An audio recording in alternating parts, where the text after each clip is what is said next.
des boîtes à chaussures. Non, mais vous allez vous dire, encore une qui est passionnée par les chaussures, hein. Eh ben non, c'est raté, parce que moi je porte des chaussures ortho, alors comme ça c'est réglé, je ne peux pas acheter des chaussures en pagaille. Mais vous voyez ces boîtes à chaussures là? Eh ben, on va les transformer. Une boîte à mouchoirs? Mais en quoi donc? Eh oui, ma petite marque de fabrique, chez Fleur d'Oranger, Fleur de Pommier, by Magnette, c'est un peu les boîtes à mouchoirs. J'adore faire des boîtes à mouchoirs. Les transformer, c'est mon petit plaisir. Pour que ce soit beaucoup plus sympa, beaucoup plus joli et bien plus charmant dans votre intérieur.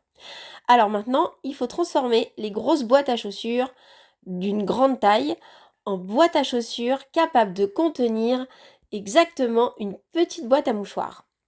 Donc pour ça, il faut couper la boîte à chaussures et la transformer pour que la boîte à mouchoirs rentre dedans parfaitement.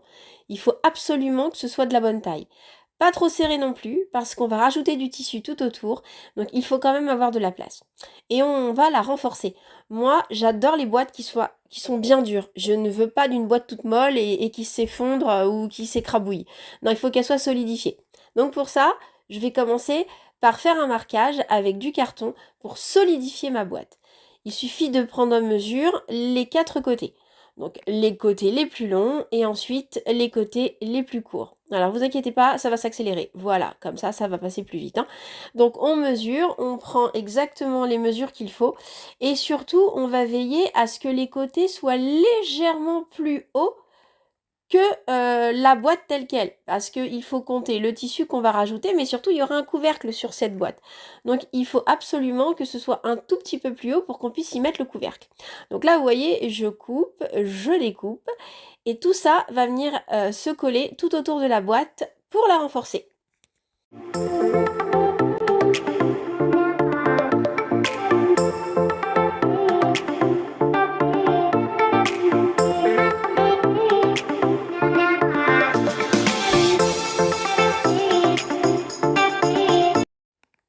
Voilà, donc on a nos 4 côtés. Ah bah voilà, j'ai fait tomber le téléphone. Quand je vous dis que je suis maladroite, c'est pas une blague. Mon pistolet à colle chaude, mon meilleur ami. Et là, on renforce la boîte de chaque côté en collant les façades découpées. Et on fait ça sur les 4 côtés. Alors, je ne vous l'ai pas filmé, mais j'ai fait aussi un fond déjà en avance pour pouvoir mettre au fond de la boîte pour qu'elle soit pareil, plus solide. Et voilà, on a une boîte, vous voyez, plus solide et le rebord légèrement plus haut de façon à ce qu'on puisse y mettre un couvercle après. Voilà, on met la boîte et ça s'assemble. Hop, impeccable. Et vous voyez, il y a une légère surépaisseur pour pouvoir y mettre un couvercle. Alors après, c'est la déco. Donc vous voyez, j'avais déjà fait le fond.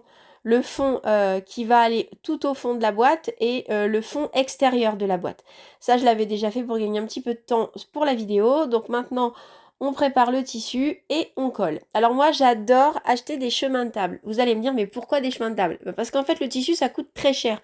C'est vraiment pas donné. Donc j'ai trouvé la bonne combine, c'est d'acheter des chemins de table pas très chers qu'on trouve facilement sur internet. Et il y a plein de jolis tissus. En plus, c'est du coton en général assez épais qui ressemble à de la jute. Et du coup, c'est l'idéal à travailler. Ça se découpe très bien et ça permet des ajustements assez corrects. Et ça coûte bien moins cher que d'acheter du tissu au mètre. Et là, je suis équipée de mon super ciseau qui était un super ciseau quand je l'ai acheté mais qui ne coupe plus. Va falloir que j'en rachète un autre. Parce que vous allez voir dans la vidéo, je vais m'énerver avec ce ciseau qui ne coupe plus très bien. Alors déjà que j'ai les mains handicapées, mais alors si en plus j'ai un équipement naze, je vous jure qu'on va pas aller loin. Voilà, donc là, j'ai fini de faire le tour. Donc maintenant, j'enlève le surplus de tissu parce que ça nous sert à rien et il faut que ça rentre au fond. Donc là, voilà, on va tout coller. Ouais, vas-y, tu joues à Calamity Jane, Carmen. Hop, voilà. Donc là, on renfonce le tissu à l'intérieur. On met un petit peu de colle pour que ça tienne bien. On aplatit bien pour que ce soit joli. Voilà, j'ai refait tomber le téléphone. Bon, comme ça en accéléré, vous voyez pas trop, mais ouais, j'ai refait tomber le téléphone. Et voilà, donc là, on a la boîte tout entourée de tissu au fond et sur les côtés et à l'intérieur. Et je rajoute, ah bah voilà, maintenant je me prends pour Stitch et je colle mon petit carton au fond. Et voilà, donc là, on a une boîte qui pourrait rester telle quelle d'ailleurs. C'est pas laid du tout. Mais moi, j'aime bien fignoler. Donc je prends de la dentelle de coton. Et je vais faire un petit tour pour que ce soit plus joli.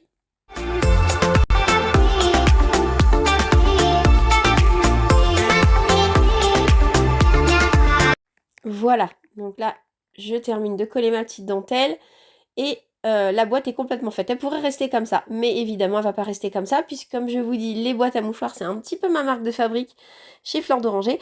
Donc du coup, j'utilise maintenant des fleurs, alors en plastique, pour les feuilles en général, des fleurs en tissu majoritairement, et des fleurs séchées que j'achète chez une fleuriste du centre-ville où j'habite, et que je trouve aussi sur internet en gros.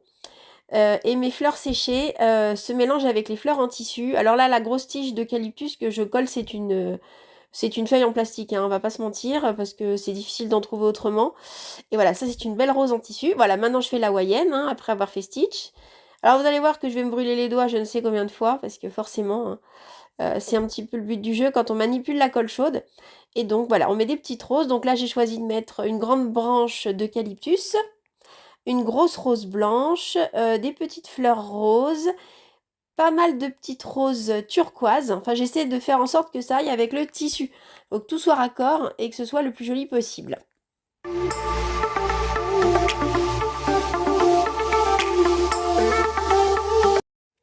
Voilà, donc là, je vais attaquer les fleurs séchées. Donc ce sont des petits pompons, là, on appelle ça les pompons de la pampa, je crois. Là, je remets une fleur séchée, une rose turquoise en tissu. Et là, je me brûle vraiment beaucoup les doigts, surtout sur les fleurs séchées parce que les tiges sont très fines, très fragiles et ça picote. Donc je me brûle, mais bon, j'ai souvent des cloques plein les doigts après un bricolage. Ah, il en manquait une, donc je rajoute une petite rose turquoise et ma boîte va être terminée. Enfin, terminée, voilà, ça donne ça. Ça, c'est ma marque de fabrique. C'est vraiment ce que j'aime faire. Et je trouve que ça représente vraiment la marque que j'ai créée. C'est mon emblème. Les boîtes à mouchoirs fleuries. Voilà, vous voyez, ça donne ça. Donc tout sur un côté, ça fait plus élégant. Des fois, je mets au milieu et je fais partir plus fin aussi sur les côtés. Ça fait joli. Donc maintenant, voilà, on vérifie. Donc elle rentre à merveille. Mais bien sûr, on la laisse pas comme ça. Il faut mettre un couvercle. Donc voilà, on a encore récupéré un bout de carton. Et on va le transformer. Donc, il faut le couper. Vous allez voir ça tout de suite. Voilà, donc on découpe le carton. Donc en général, j'ai 5 cm de chaque côté et 4 cm et demi sur la partie la plus longue. Voilà, un petit coup de cutter pour faire la fente. Et après, on va habiller ce couvercle de tissu, pareil que le tissu de départ.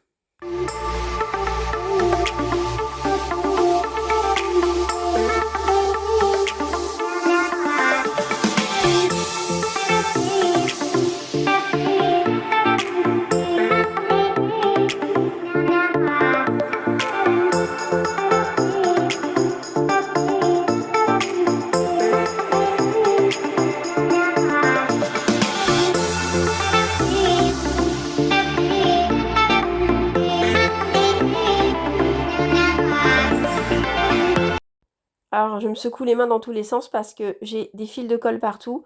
Donc après, ça c'est un peu fastidieux, c'est faire la fente dans le tissu, la fente centrale. Alors couper du tissu au cutter, c'est pas si simple que ça. Ça se déchire et c'est pas toujours l'idéal. Donc il faut faire au mieux, être le plus délicat possible. Donc c'est pour ça que j'achète aussi, comme je vous disais, du tissu 100% coton style toile de jute. Parce que c'est quand même plus facilement maniable que du tissu léger et très fin. Et voilà, le couvercle est fait.